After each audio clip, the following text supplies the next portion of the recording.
Tu as eu à dialoguer avec les maestros. J'ai dit à dialoguer avec les maestros Fabregas, c'était par rapport à l'acoustique des matchs et les maestros Fabregas. Tu vois, Binafile, Materazzi, Ibrator, Mobe Molondo, Yasser Arafat, Hervé Tao, Bisso Nyonso, Thierry Migler, tout le monde t'a bon, Chadada, c'est la capo, Air Force One 3 jours. 3 jours autour, non? Maintenant, on a mon équipe va venir répéter maïs. Bisso tout. On peut se mon conseil manque. C'est quoi? Conseil on peut se mon zaboué. Ceux qui les louent, pour moi, la bangara, l'artiste est balé. La bangara. Pourquoi papa? La bangara, les rois de la forêt, président Oranson et puis président Sojibe. Tu ne peux pas supporter quelqu'un qui t'a donné naissance.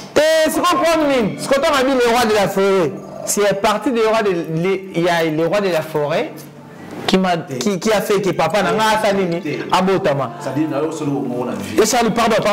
Solo parole. Solo parole. Si ma pas ça. Mon n'a na bo. Et avant le banane le ce qui nous a salika est rare. Et pas Maïso Fabregas n'a pas expliqué qui est Maïso Fabregas. Est-ce que quelqu'un a mis sur ton coup de tête? C'est normal. Voilà. Ce que tu as dans le Bangaka, le roi de la forêt, président JB Pernassé, par rapport à quoi? Biso tout jeune, il y a les lots. Toute la génération Wengi. Il n'y a pas de...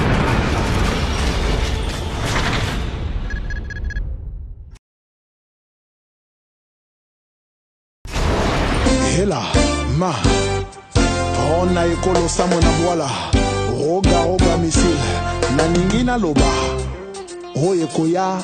Messieurs, dames, merci beaucoup de nous suivre et de continuer de nous suivre, c'est un plaisir. Sur ces plateaux, nous recevons un artiste, l'homme, le fils de Maestro Fab. C'est vrai, aujourd'hui, il est en train de louer quelque part, il a sa propre domicile, mais bon, il reste tout de même le fils de Maestro Fab. L'un des rares n'a pas porté le nom de son père, parce que tout le monde a l'élève du maître, l'élève du maître, mais lui, il reste lui, acoustique d'Izamatch. Acoustique d'Izamatch, il ne porte pas le nom de son père. Pourquoi? Pourquoi tu ne portes pas Charlie. Ton père. D'abord, bienvenue à toi. Merci à Charlie. Et premièrement, je dirais un grand merci à vous. Merci. Il y a Maral sous l'émission. Et puis, je profite pour dire un bon dimanche à les téléspectateurs. Un bon dimanche à et puis, j'ai dit bon dimanche à mon papa, Maestro Fabregas. Voilà, et puis, les Israéliennes. Voilà. La question c'était pourquoi je ne porte pas les noms? Les élèves du maître. Pardon? L'élève du maître. Du maître. Voilà. Vous m'avez dit il y a les élèves du maître, l'œil du maître, étudiant du maître, jusqu'à Zanotti, assistant du maître, impact. Ok. Voilà. Et ceux qui ont un combo et un agneau du maître, c'est parce que une fois, à mon côté, à l'omoi qui orchestre par Seda Capo, et une fois la répétition, on chantait, il y avait les maestros Fabregas qui a parlé à tout le monde. Il a parlé à tout le monde et puis... On va marquer une petite pause. Hein, pause, ok, d'accord. Avant de t'expliquer, tu as la pause mode, donc part dans la régie pour expliquer. Okay. Comme ça, on va...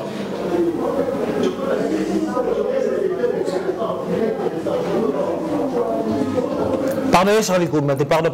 Zéla. Non, tu vas quel goût? Oh, là, tu vas quel goût? Pardon, tu vas quel goût? Là, tu as mis ça? Non. Non, les gars. Ah. Tu poses la casse, il a mis ça. Non, tu vas quel goût? Ah, ok, d'accord. Ce que tu as couloir, on va déranger Bisso pour inviter M. Soaza. Bon, ça va venir. Bon, ça va venir. Paul nous va envoyer. Bon, ça va venir. Et là, Nani. C'est bon. Ah, il y a Charlie. Non, mais on a bien sauvé Bokéi. Eh, papa. La scène, au moins, on a un pas dans la musique, non, la sanité. Et non,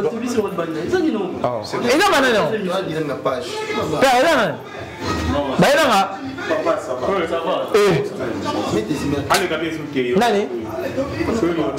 Ah.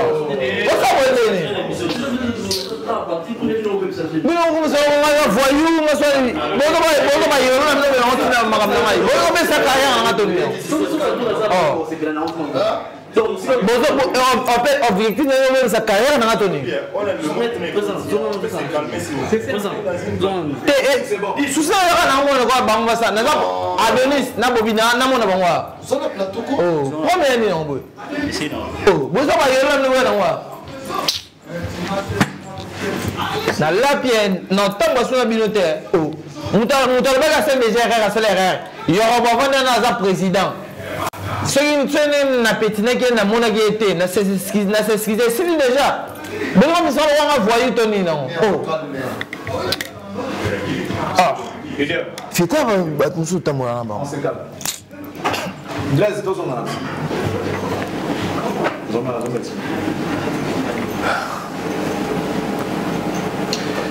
Yes, on a eu pourquoi ça va être transition, on a eu bien. On a eu pourquoi ça va être transition. Ouais. Aigle. Est-ce qu'on a compris que Nini, ou la minga maman on émission c'est une transition. Non, mais pour l'instant, on a ah, ok, d'accord. On n'a pas de souci. Déjà deux na bolinga Dubai na yemba bloko aigle. Non, on a l'album nanga na voilà yemba bloko aigle na nzima bolinga Dubai et puis na nzima boye WhatsApp na betango non ma destinée ça des versions. Version na yembinga moko na yembina ba artiste na biso ya. On va revenir sur la première question. Ouais. C'est la première question. La première question c'était quoi? Tu portes pas les noms du maître.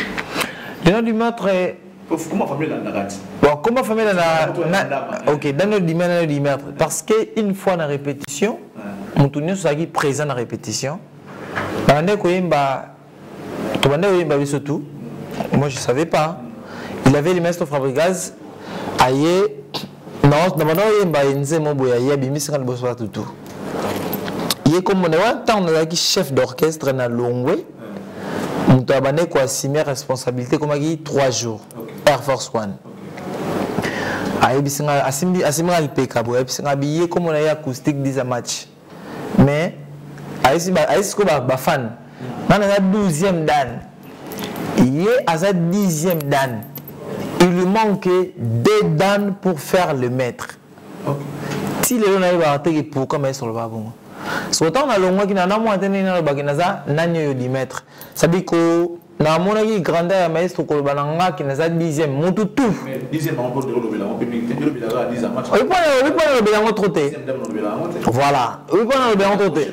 Une très belle question mon grand frère. C'est-à-dire tant qu'on a le bongo avant qu'on a le mois, tant Ezaki on a le mois qui n'a vu la nouvelle avec Seda, personnage Jonathan Compagnie d'Alik. Seda Capo. Non mais attends, comment on va monter le mois qui a Seda personnage Jonathan Compagnie comparé à madame Mutakufi. Non, on a vu la nouvelle toagi na tolbaki Mutako Tarate Mutabimarate. Soto perba qui être cher na biso, Ezaki Jonathan Compagnie d'Alikia. Que j'ai dit bonjour à ma Mimi, on a maman nanga. Ma Mimi, maman Jonathan. Et il y a pris dans, je dis à famille tout. Jonathan, on a bien vu la nouveauté, Nara Yolo, Tomilaka, Toliaka, Nalia pas ma Mimi, pas Jonathan. On revient. Voilà. C'est ça. C'est ça parce que tant jour maestro le bara phrase wana, on a dit c'est déjà longwe. Ceux qui te se comprendre. Mais il y a dans le mois. Villanova Mutako Tarate Mutabimarate. Est-ce que le quoi on a fils aîné expliqué? Le fils aîné. Oui, il y a Villanova, c'est moi le fils aîné de Villanova. On moi le bossoti. Papa besoin un ministre. N'a que soyebi. Ok, on a la métaphore. Fils aîné. C'est moi le fils aîné de Villanova. Et l'homme fan c'est moi le fils aîné. Non, c'est clair et c'est net. Je suis le fils aîné de Villanova. Donc, raison pour laquelle je n'ai jamais passé à la télé. Tu fais allusion, s'il te plaît, tu ne vas pas comprendre. Bon, attention là, ouais. Ok. Le fils aîné de Villanova. Tu fais allusion, il y a le travail. Tu fais allusion à l'ancienneté. Tu fais allusion à l'âge. Tu fais allusion à quoi? Non. Si papa il y a ancienneté, il y a bon côté. Ancienneté, il y a Nakuta Villanova. Ok, mais comment ça? Non, pardon. Na light music. Nakuta tout. Tant que tu as la Villa Nova. Ok, donc le roi chef Malamo. Tant que tu as cap à Tozon, tant que vient dans Ibratora Longwe, Dada, Taboche, et puis Ezaki na. Voilà, Ezaki bon autant que Balongwe, presque Tchaka va poster. Non, non, on te pose Tchaka va poster. Tchaka, acoustique, Migler, Francesco Totti, Jonathan Likompa Likia. Tout dirigé orchestre et la poto. Pour partir à Luanda, pour ça, on a mis qu'il se soit là. Comprendre? C'est-à-dire, à partir de Wana, tant qu'on peut se poster. Après, si tu vas poster, après, si on a payé na boyaka.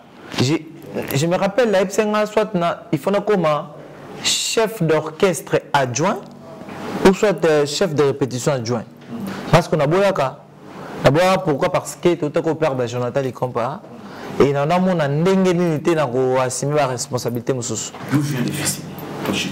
Fils aîné parce que quand on a une conférence de presse, la Villanova, conférence de presse, dans la Zaraki, poste mon habité sur la musique congolaise. C'est-à-dire un chanteur, président du groupe Abiyos a porté parole de l'orchestre. Habité aux médias avant, habité sur les là déjà. Chanteur dans quatre orchestres, au commis porte-parole et orchestre. Président du groupe Abiyos a habité sur les là déjà. Voilà, on a officiellement. Porte-parole et groupe. On a chef d'orchestre qui Francesco Totti. C'est-à-dire, tout ça, on a qui t'en propose exercice. Exercice c'est bimi, et ça qui même pas un mois. Tout perdre Jonathan Likompa Likia bourgeois. Tout perdre, tout conduit Jonathan samedi, dimanche, il fallait qu'il tout ça l'enterrement, tout ça l'hommage à Jonathan Likompa Likia, né président au commis chef d'orchestre. Là, il a choisi et on dit. Et puis, c'est le maître qui m'a dit, pour tout ce que tu as fait, pour moi, tu n'étais pas le chef. Aujourd'hui, Aïb Sanga, n'a qu'à s'excuser. Oui, n'a qu'à s'excuser ceux qui peut-être maître dans la télévision, les lots, dans le bailo, dans le bangoté. Depuis qu'il a découvert l'artiste, je peux dire, toi tu es le fils aîné. C'est les paroles de Maestro Fabregas. Parce que là, non, il a fait tu parles que du bien du maestro. Non, les biens. Jadis, ils avaient normal. Bon, on passe à ça, voilà, en fait, pour l'expliquer aussi bien, il y a une émission Oyo, et pas vient Charlie Prince, même si on a un concert à Marie-Lise. On a un concert à Maestro Fabregas, vrai ou faux? On a mis une sépélité dans l'homme villageois. Sans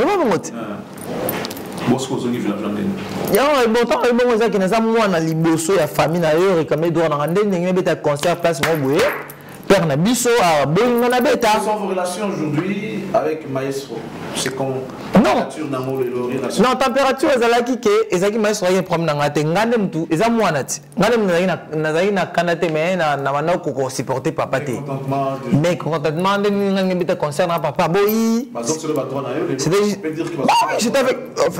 j'étais nazaki d'abord l'anniversaire Maestro Fabregas. Anniversaire de Solagité. Après anniversaire ça vite fait l'anniversaire il y a un cadeau ce qu'on a yaki nanda pour notre là père n'a pas cadeau ce cadeau n'a pas tiré notre qui destiné par le ministre ana ba jeep talebele nana moi na ministre parce que papa le ministre notre qui n'est pas cadeau notre qui est 300 €. Il y a les lettres 400 hein même il y a la lettre dans sandal dans mon gars 8 ans 8 ans quand on a un peu na monde ti ba na image c'est moi ndemo besoin de service na monde chala ke côté moi boy tout la honte oui normal bon il est non et ça va première fois que na zande moi la ministre au peut ça cadeau tout le monde là tu m'as vu tant c'est bien moi t'es moi la ministre ministre maestro net ce qu'on a travaillé na bandenge ni so cadeau PCAT cadeau zaki ya dialogue la talisa qui est on a rotalisa et qui prise tina long orchestre na sepelana loko oyote cadeau nanga c'est plus un secret tu peux te voir mais là c'est bien voilà na expliquer à Kitisa Mukie Kanda En fait, je connais mon boss. C'est-à-dire, il s'efface facilement. Après, il revient. À se mettre zappé facilement. Reproche n'a remarque. Ce qui se passe aujourd'hui entre l'élève du maître et les maîtres. L'élève est devenu erreur du maître. Même si c'est une phrase, et puis tout comme place au combien. C'est pour c'est habillé en tant que moi, c'est peut-être aussi le cas facilement. À ta première, aux papa, il faut se mettre zappé. Et tu es au courant de ce qui se passe entre l'élève du maître et les maîtres? Je vous dirai une chose, il n'y a rien. Tu sais, vous savez pourquoi? Voilà, vous savez pourquoi? Moi et l'erreur du maître, c'est qui? L'élève du maître. L'élève du maître, c'est qui? C'est qui l'élève du maître et puis il est devenu l'erreur? C'était qui? L'élève du maître, il y a solo. Non. Oui, mais l'assistant du maître, l'élève du maître. Et on a le but, non. N'habitez qu'on a évité. Il y a Charlie avec tout le respect. Mais le lingandé, c'est comprendre bien. Dans tous les cas. L'élève du maître, ils ont qui bien affilé. N'avais-tu pas entendu que maestro va dire qu'il y a erreur du maître? Voilà. Une très belle question. Okay. Pourquoi les maestros ont dit qu'il est devenu l'erreur du maître? Pourquoi les maestros? Moi, je ne sais pas. Comment je peux répondre à cette question? Tu as eu à dialoguer avec les maestros? J'ai dit à dialoguer avec les maestros Fabregas, c'était par rapport à l'acoustique des matchs et les maestros Fabregas. Tu vas te corriger par rapport à tout ce que tu as fait du mal à maestro. Tu vas te corriger? Tu sais que moi j'ai fait. En fait, moi je n'ai pas fait du mal à maestro Fabregas. Je n'ai pas réclamé à droit. Je n'ai pas parlé de mon maestro à Sandet Nin.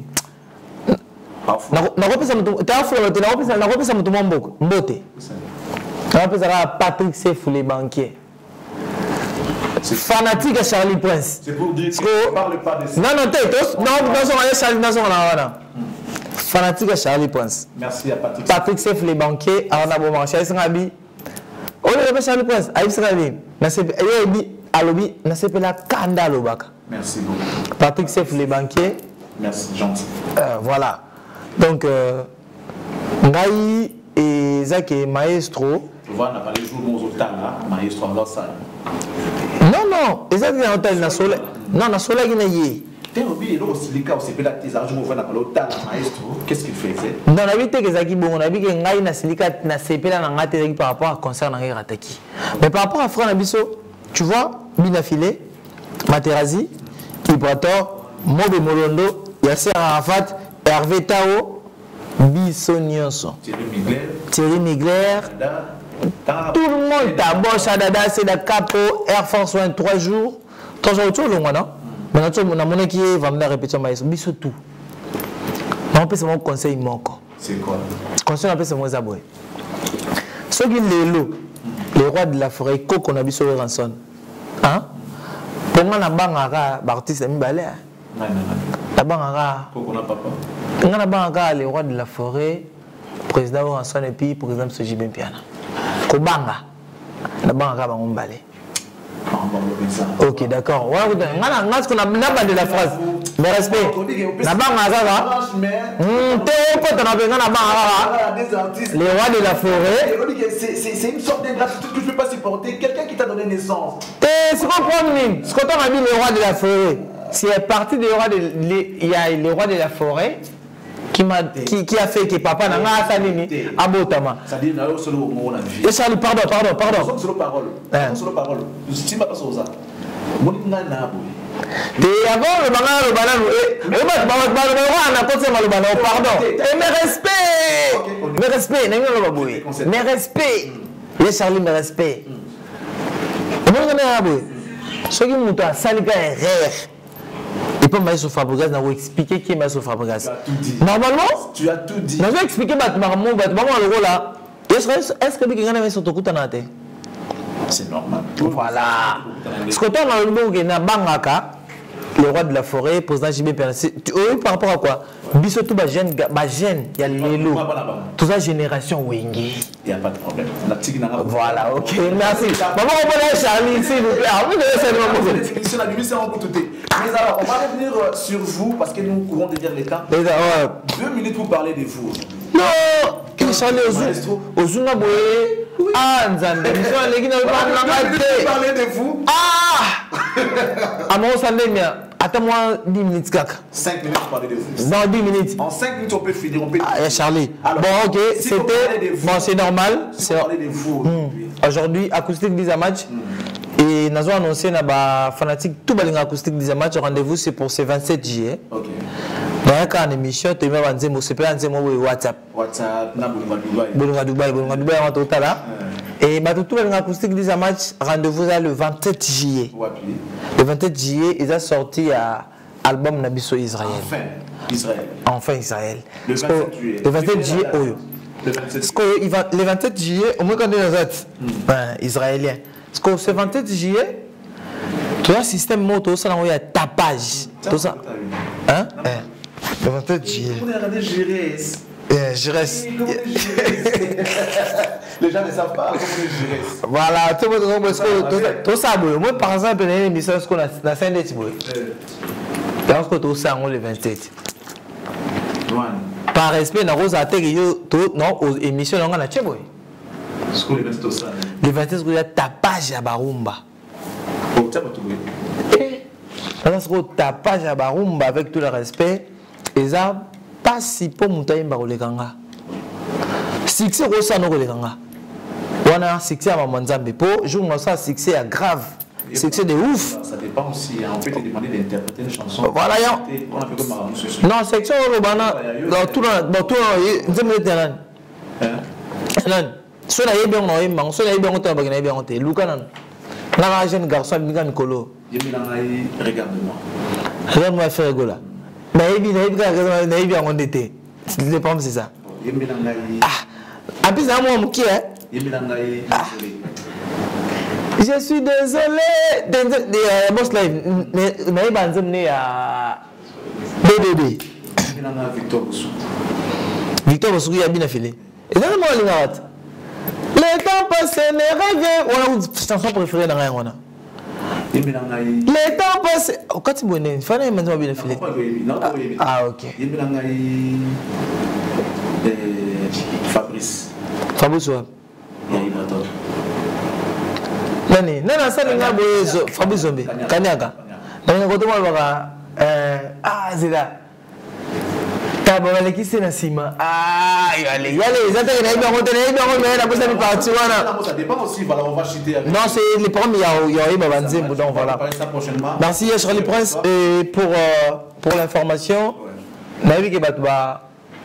pour la première fois, c'était pour expliquer, voilà, et ce qui est important dans la vie, il faut tout ça, ça là. Quand est-ce que tu vas parler avec Maestro pour sonner son rôle? Même aujourd'hui. Même aujourd'hui. Bah oui. Tu peux envoyer un message. Je peux envoyer. Moi, je peux envoyer un message à Maestro par ton canal. Pas de souci. Ça fait 2 fois que je l'appelle et ne prend pas le téléphone. Boss, je suis avec mon vieux Charlie Prince. Il m'a dit ceci, il y a plein d'émissions. Il vous appelle 2 fois que vous ne répondez pas. Oui. Par rapport à votre fils est né. Oui. Après l'émission, je vais dire à Charlie Prince de vous appeler. Si vous ne répondez pas par rapport à certaines choses que moi je ne connais pas, et par rapport à moi, si vous pouvez répondre, ça va me faire énormément plaisir. Et s'il n'a jamais suivi, s'il n'a pas suivi l'émission, s'il n'a pas suivi l'émission, il y a des gens qui sont en train de filmer. Okay. Je vais envoyer la vidéo à Maestro Fabregas. Je peux remercier quelques personnes. Nathan Sefou, les banquiers, ils sont très nombreux. Il y a Charlie Nazan Apram Mabanga. Parce qu'on a ça vite fait. Comité Tambola, Lukabi Kanga Poto, Hervé Temouna SDF, Général Omango, Anthony Fambe, Adonis à 2 pièces rares, Anthony Fambe Chapelet, il y a Joby Boala, et puis il y a Patrick Sefou, les banquiers. Dans ce longo, tout est pas. Patrick Sefou, les banquiers. Pardon Charlie. Ouais. Papa n'a peur. Assalamu alaikum. Le président Malik. C'est mon père. Attends, papa, c'est mon père spirituel. C'est mon père spirituel. Assalamu alaikum, le vieux Malik. Boss Mike Power. On a capé là tout à l'heure. Pardon, le boss d'Akambiata, Banaluanda, Eric iPhone, Simplice Lema, Gilles Manda Fogouya, Redienzi, que vous êtes nombreux, Boss. Le 27, ça s'annonce mal. Maître Mathieu Chiboboa, Maître Yao Kizunga Chumani, Maître Junior Monsei, Donc voilà, ils sont Le 27 tellement nombreux. s'annonce mal. Non, ça s'annonce bien. Il se promène avec son père. Non, ça s'annonce bien. Non, ça s'annonce bien. Non, pardon. On va se lever. Non, ça s'annonce bien pourquoi? Merci beaucoup. Ça s'annonce bien parce que, et puis, n'a pas Simbo, tu n'as pas dit, président Abisso, Yoro Boazawa. Yoro Swag. Les guests même de cette Na sepela na mona ngia kenda net DJ Arafat. Mabundi Asima. Maram na bango na mona kenda bongo Yoro Swag. Na pesi mbote wa bord de match. Pourquoi? Na ngia tune question moko. Mabundi Asima. Pourquoi na ngia tune président Yoro. Pona nini Mabundi Asima? Na tune ona lingala. Président Yoro venez directement. Président a répondre à la plateau kaka. Président. Il s'appelle Yoro Swag. Yoro Swag. Mais respect mon président. Yoro Swag. Yoro Swag. Président, comment on a Tu as posé une question? Hein? Pourquoi Mabundi Asima? C'est le jour de derrière. C'est le jour de derrière. Merci à toi, Acoustique Dizama. Merci Charlie Paul. Alors, on va rapidement prendre le micro pour donner. Non, pas de souci. Bon dimanche à vous. Bon Merci. dimanche à Batunion. Pour moi, je vous remercie.